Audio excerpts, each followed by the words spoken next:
Welcome to episode 24.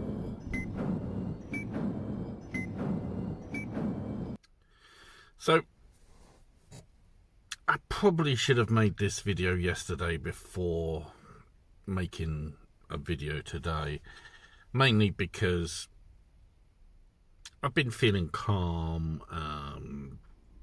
as though I've passed through a stage, a period of trials with the runes so far, and this week in particular I've just felt like it's almost plateaued and become quite settled.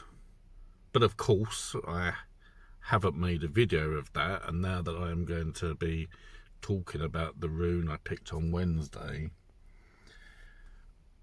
I feel like I've missed an opportunity when sort of knowing now what my rune is and what it represents. I think it ties in, and obviously that means sort of my observations that I missed the opportunity to sort of note in video form may not appear so genuine. So that's a lesson learnt for me. I mean, it's you live and you learn, really, isn't it? It is a journey, and a missed opportunity. But obviously the rune is pronounced Algiz. I think I'm going to have to call it Algiz. I'll look for something else. Mainly, I can't believe I'm going to say this, but there's a little bit of juvenile humour there, which makes it a difficult word to use. I'll get over it. I think that's perhaps an unexpected challenge for me to work through, but it is a rune of protection, which, with the calmness I've been feeling, the settling of acceptance and progression on this journey, like with my previous runes, just seems wholly appropriate. I'm comfortable. Unlike previous weeks, touch wood, there's been no headaches this week. Things are settled and calm. So it'll be interesting to see how the rest of the week progresses. I think, as a side note, also I'm decided that Friday, Frig's Day, will be the day that I learn the secret of my rune.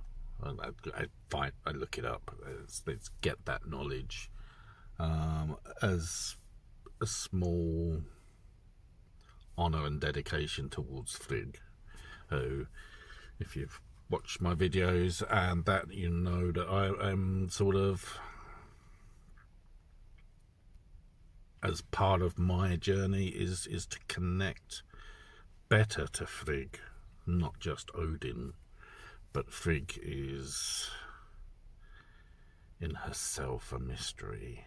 And while there are some things, even now, I feel that I have learnt and accept and understand, she is elusive and clever, and I respect her greatly for her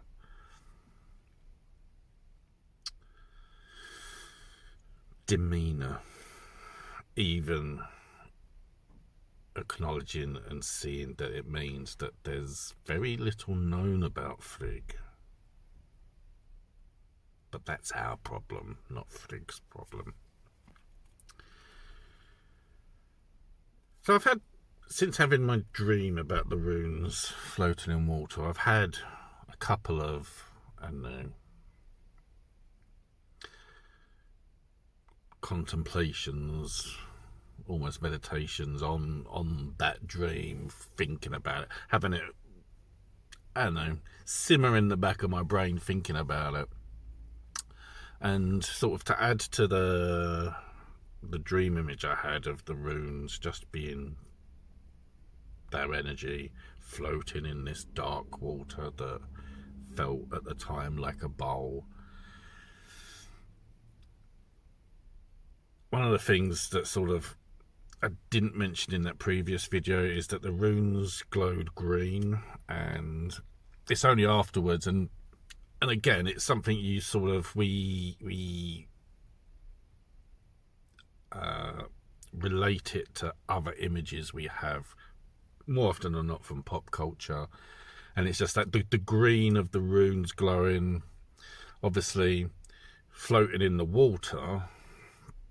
The green is very much like the green of what Neo sees when he sees the Matrix. You know, you got that sort of really cool sort of blah, blah, blah, flowing of data. It's that sort of green, but obviously instead of it being sort of structured flow of data like the Matrix is, the runes were just drifting in the water. And one of the things that leaves me feeling is that the runes, let's say I've got a couple of books I'm referring to, I go online and that, and let's talk about sort of if you draw the runes and they're reversed or whatever, and it's, I don't, at this stage at least, I don't feel that that is or should be a part of the practice.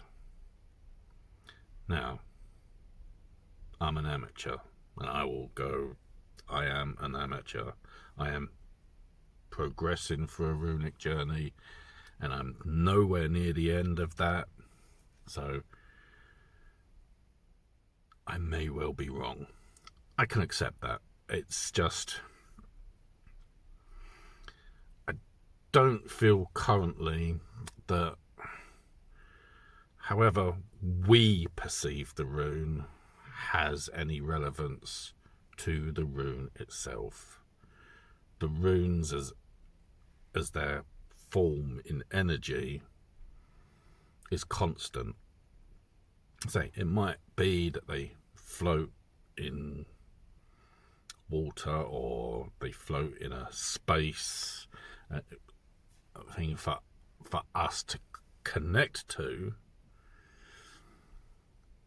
but they're always going to be the rune in the shape that they're in.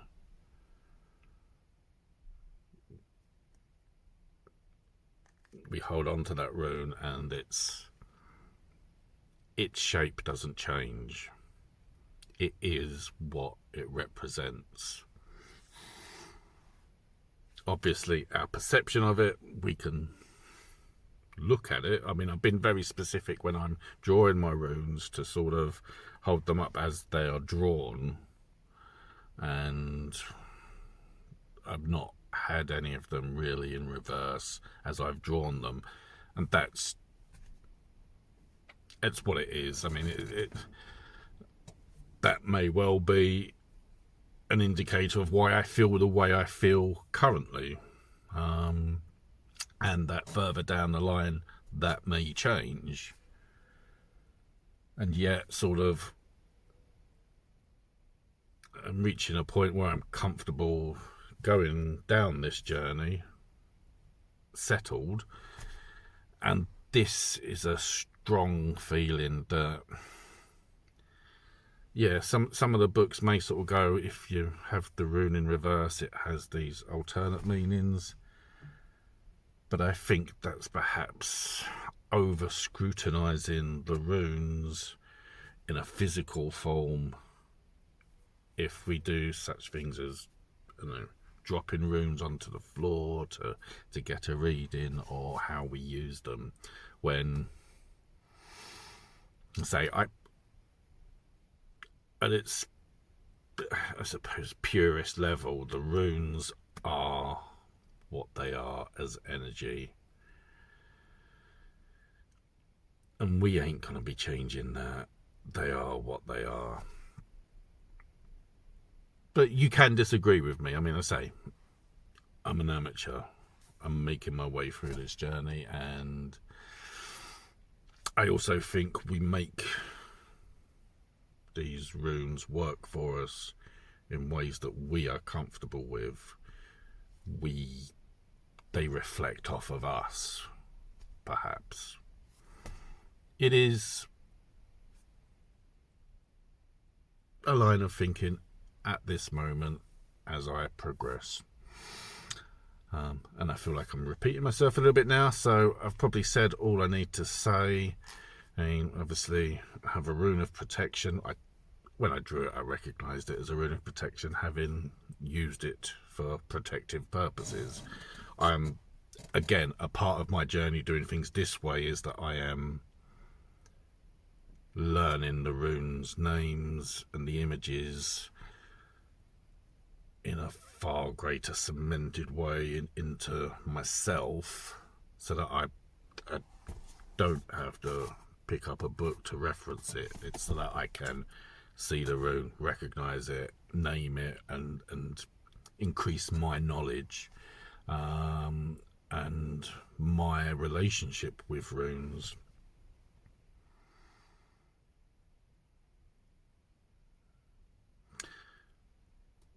If you've watched this video, thank you very much. Obviously, here's a little bit of waffle as much as anything else. If you watched it to the end, thank you very much. And I'll be seeing you soon, because I'll be doing another video today, as it's Tolkien reading day. And, you know, one of my other playlists is about Middle-earth, so I have to do a video. And I'm overdue with the next chapter of The Hobbit, so no promises what if it's going to be that or not. I might save that for tomorrow, but thank you very much. I'll see you soon. Take care.